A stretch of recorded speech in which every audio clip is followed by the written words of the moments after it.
చెప్పండి మేడం. అంటే మీరు అన్నారు యాజ్ యూ సెడ్ ఎక్కడి నుంచో దూరం నుంచి వచ్చి ఇక్కడ ఎందుకు చదువుకోవాలి అనేది ఒక క్వశ్చన్ రైజ్ అవుతుంది. బట్ దానికి ఒక పాజిటివ్ పాయింట్ చెప్తే పేరెంట్స్ కూడా దిల్ గెట్ మోటివేటెడ్ కదా పంపించి పిల్లల్ని చదివించడానికి ఒకసారి. యా, దీని గురించి చెప్పాలంటే మనము చాలా పిల్లల్ని చూసుంటాము. తెలుగు తప్ప హిందీ రాదు, ఇంగ్లీష్ కూడా ముక్కలు ముక్కలు మాడతారు.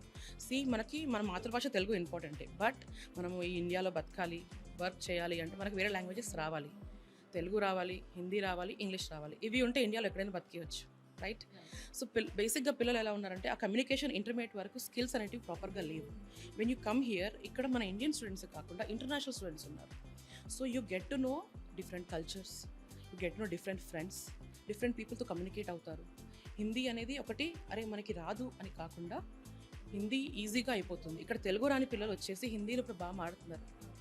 సో మనం ఆల్మోస్ట్ 10 years పైనుంచిగా తెలుగు పిల్లలు ఇక్కడ ఉన్నారు, రెగ్యులర్గా ఉన్నారు. So they have change themselves.